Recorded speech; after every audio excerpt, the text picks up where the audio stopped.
The fourth head coach in the 36-year baseball history at the University of North Florida is Joe Mercadante, and he joins us on River City Hardball presented by DBAT Jacksonville. I'm your host, Andrew Gibson. Coach Mercadante, welcome to Jacksonville. How are you doing?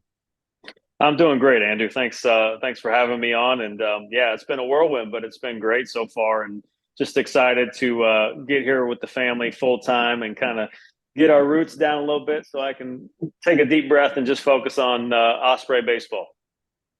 Coach Mercadante, you were named the UNF head coach a couple of weeks ago now by Nick Morrow, the AD at UNF. What does the job mean to you to be now the head coach at UNF? I can't. It's tough to put it into words.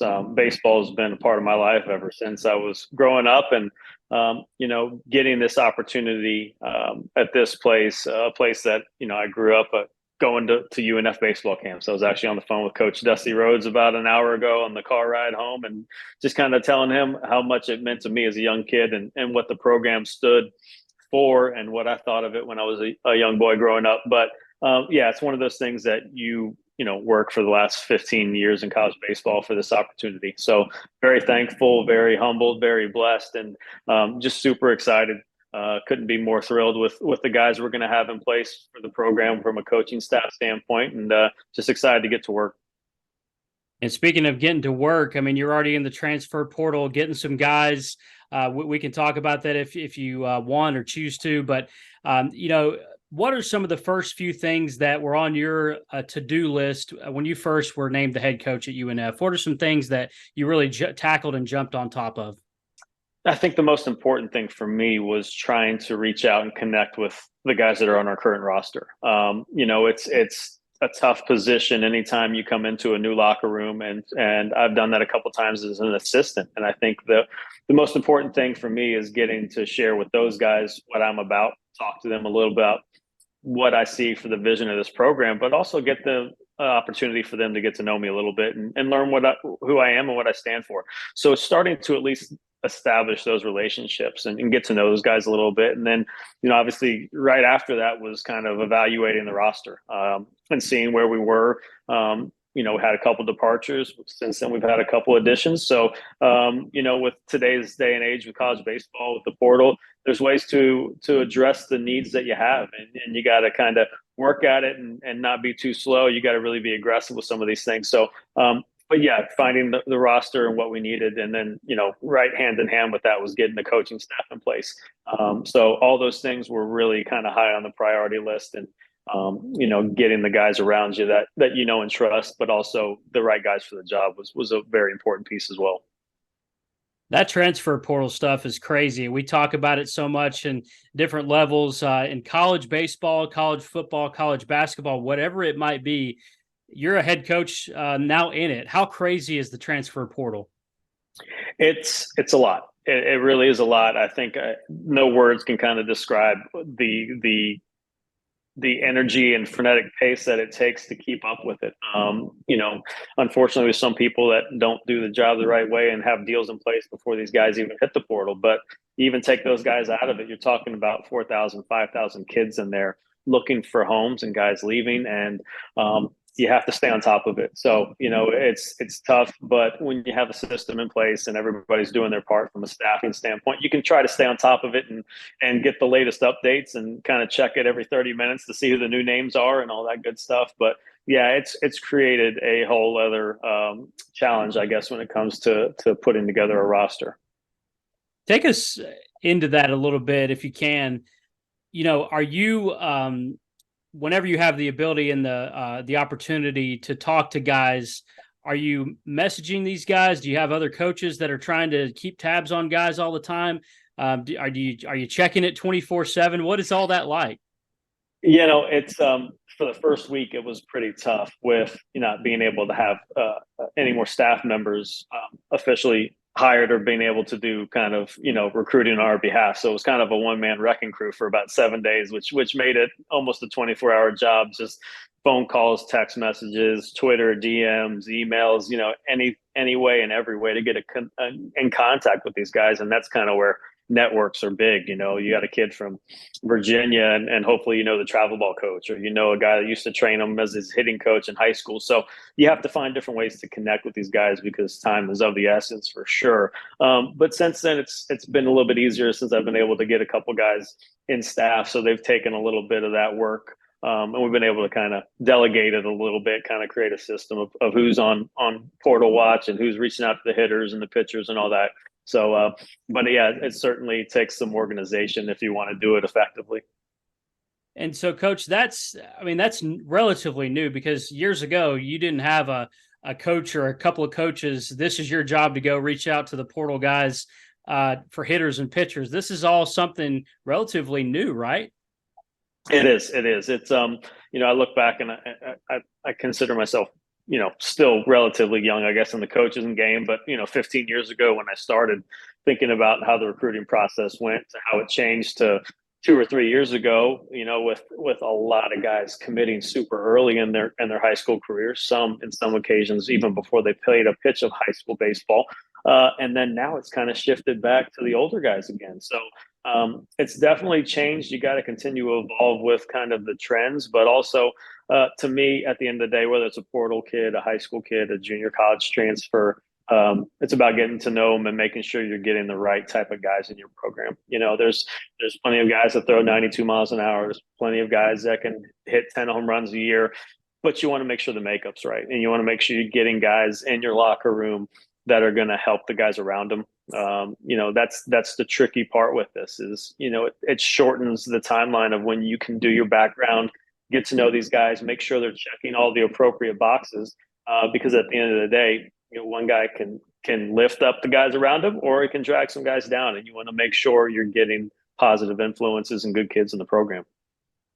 Coach, you mentioned earlier your evaluation of the UNF roster. How do you see it now? Where are some areas that you feel like the Ospreys can improve?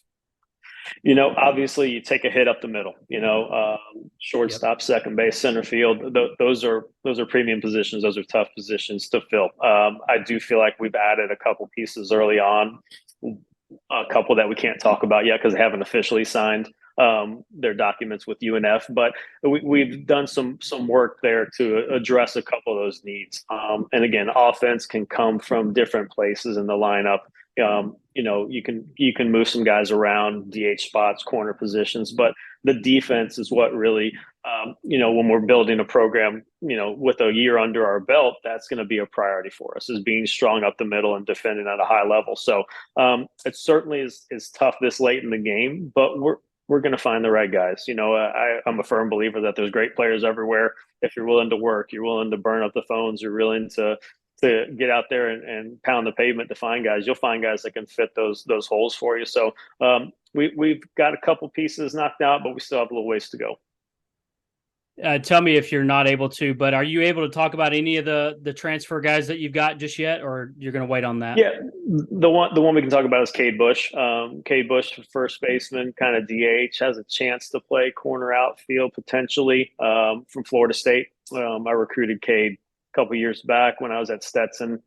Just a true hit tool, has a real ability to barrel the baseball, has some gap power, has the ability to hit 10, 12 home runs a year, but it's not a all or nothing type approach. He's got a good feel in the box. He's a physical kid. His powers to right center, which most good right-handed power hitters, that's where they're going to be able to drive the baseball. So he has a really good feel for the game and has gotten some meaningful at-bats at the Power 5 level, got some at-bats against us this year when we went down there with Pitt. So he's a guy that I think, has a chance to create a little bit more power in the middle of the lineup, be an RBI guy, and has some versatility too, because we've got some returners in the corner spots, but you're trying to replace some big production from some power standpoint, and you want to be able to add guys that can bring some value right away. Is your vision with Cade first base, or where do you see him playing? I think having him work out there, and then we're going to try to see play around with it maybe in the outfield as well. It's a right-handed bat, so obviously you're going to want to be able to add some more lefties, and we're looking at kind of doing that in the portal. But yeah, I envision him being a guy that has a chance to be an everyday first baseman. Depending on how some of the other guys at that position are swinging the bat, he's also a guy that we may be able to swing out to a corner outfield position to get another bat in the lineup. Potentially DH if we need to run a lefty out there, stick somebody in the lineup in the DH spot to kind of get a little bit more balance. Coach, tell us where you stand from a pitching standpoint right now, and where you look to gain there. Yeah, I think that was one of the things that was crucial for me was the pitching coach hire. Super excited to add Mike Petrowski, who's done an unbelievable job at Rider University. Helped take that program to 2 regionals in 4 years. Had a top 25 ERA in the country. Mike has done a great job with developing a staff that has different strengths all up and down. You look at what their teams did, and it wasn't 8 power right-handers that were 90-92 with a slider. They had different looks. They had guys that were plus changeup guys. They had guys that could really spin the breaking ball. They had some guys that could really run the fastball to the top of the zone. So Mike has done a great job of really helping those guys play to their strengths. And I think that that's what this pitching staff needs is guys that kind of understand what they're really good at, and let's try to accentuate the things that they're really good at and pitch to their strengths, and also develop and kind of improve some of the things they need to work on. But that was a big part of it, was the pitching hire, because I think the development phase is something we can really focus on, is getting guys better when they're here. They don't just walk in being a finished product. We have to help along the way. But also some of the pieces that we're going to add and have added out of the portal, we went out and got some guys with some stuff. And, I think we return a fair amount of innings. We had one departure from the pitching staff, but was lacking a little bit of kind of some high octane stuff in the back end of the bullpen. So we've got a couple guys we feel like have a chance to come out and be an 8th inning, 9th inning stopper, have a chance to strike a couple guys out, have a chance to miss some bats. And I think that's really kind of a piece that we could add to the pitching staff and to the team that's going to help us. A few more minutes here with Joe Mercadante, the new head coach at UNF. Coach, I look at the Ospreys program, and I see so much potential with what it could be in the ASUN. A team in a program like this can make regionals, can go to possibly get to a super regional, maybe a College World Series. I mean, the potential is there, certainly with this program and with the talent around the state of Florida. I mean, I just look at this program, and I feel like there's a lot of kind of a blank canvas, if you will. There really is, and I think that was probably one of the things that was most appealing to me in this process is being from North Central Florida, knowing how good the baseball is. Obviously there's kind of hotbeds all over the state, South Florida, Central Florida, Tampa area, but Jacksonville has some of the best high school baseball in the country. And obviously there's competition. You got 9 Division I programs in the state and some really good ones. But I think that there is more of a premium now for guys to go somewhere where they have a chance to play, to go somewhere where they know they're going to be coached. And, being able to play close to home for some of these guys, that's a big thing. And it's important to them. So, I think it goes back to, again, recruiting the right type of guys, but also, listen, you got to have an emphasis and place a premium on the backyard talent. And we're certainly going to be visible and present when fall baseball gets cranked up for the high schools around here. As somebody myself that covers the baseball around here, it's pretty amazing the type of and the kind of talent that does come from the Jacksonville area. I mean, you look at the Final Four this year, and Fort Myers had 3 or 4 teams from Jacksonville.